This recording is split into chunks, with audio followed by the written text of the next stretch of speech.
পাকিস্তানে ঢুকে ধ্বংসলীলা চালালো ভারতীয় বায়ুসেনা। গতকালের সেই ছবি আপনাদের দেখিয়েছিলাম কিভাবে জঙ্গি নিকেশ করলো ভারতীয় বায়ুসেনা।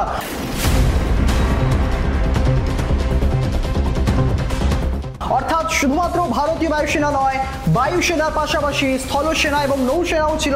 অর্থাৎ যৌথ অভিযানে একেবারে এই সমস্ত যে টার্গেট করা হয়েছিল, জঙ্গিদের নিকেশ করা হলো, তাদের জঙ্গিদের একেবারে বাছাই করে তাদের মারা হয়েছে। অর্থাৎ এখানে একটা প্রশ্ন উঠছে যে কেন শুধুমাত্র 9টি জঙ্গি ঘাঁটিতেই টার্গেট করা হলো।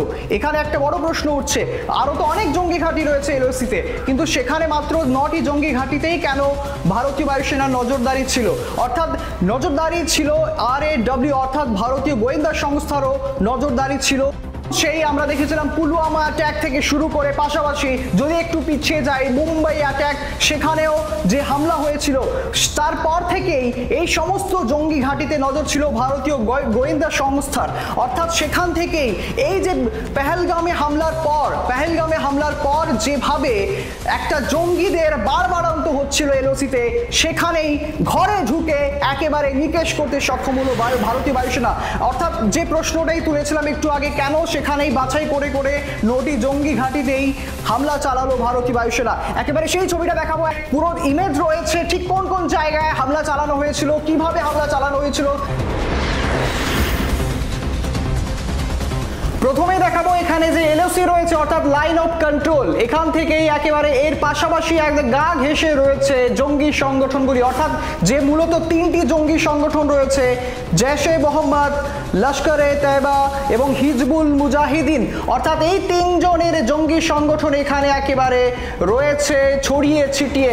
প্রথমত আসবো 1 নম্বর যেখানে জঙ্গি সংগঠন, খুবই গুরুত্বপূর্ণ কারণ সবচেয়ে বড় হামলাটি হয়েছে পাকিস্তানের বাহওয়ালপুরে। অর্থাৎ এই যে এরিয়াটা রয়েছে বাহওয়ালপুরে, এখানে সব থেকে বড় হামলা হয়েছে ভারতীয় বায়ুসেনার তরফে।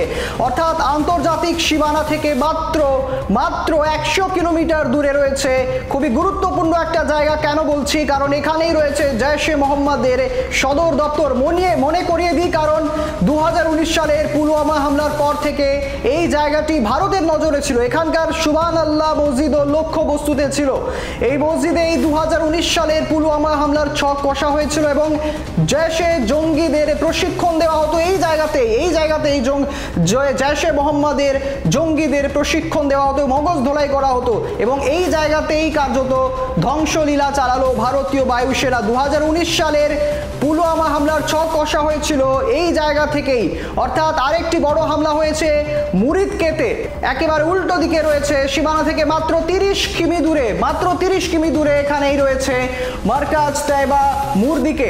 এই জায়গায় খুবই গুরুত্বপূর্ণ একটা অংশ, অর্থাৎ বাহওয়ালপুরের পর খুবই গুরুত্বপূর্ণ একটা জায়গা মুরিদকে, এখানেই মগজ ধোলাই করা হতো এবং যা সাম্বার থেকে উল্টো দিকে একেবারে সীমান্ত থেকে মাত্র 30 কিমি দূরে রয়েছে। এখানে লস্কর-এ তৈবার একটি ক্যাম্প ছিল যা 26/11 মুম্বাই হামলার সঙ্গে সরাসরি যুক্ত। অর্থাৎ এই 2টি জঙ্গি সংগঠন যেখানে ছিল, খুবই গুরুত্বপূর্ণ জায়গা এবং এই জায়গাগুলি তছনছ করেছে ভারতীয় বায়ুসেনা।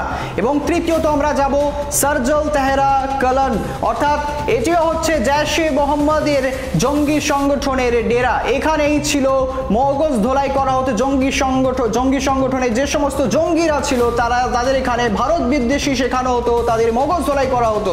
অর্থাৎ এখানেও খুব গুরুত্বপূর্ণ একটা অংশ জৈশ-এ মোহাম্মদের দ্বিতীয় একটি ডেরা।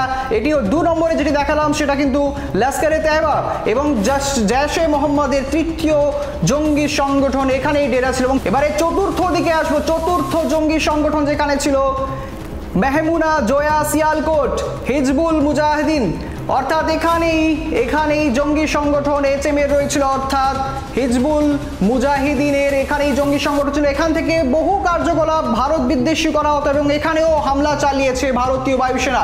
এখানেও যা ডেরা ছিল একেবারে তছনছ করা হয়েছে। পরবর্তী 5 নম্বরে রয়েছে মসজিদ আহল হাদিস বন্যালাতে, অর্থাৎ এখানে লস্কর-এ তৈবার জঙ্গি সংগঠন ছিল। এখান থেকেও বহু ছক কষা হয়েছে ভারত বিদ্বেষী যে সমস্ত কার্যকলাপের জন্য, অর্থাৎ জঙ্গি হামলা এখান থেকেই কন্ট্রোল করা হতো।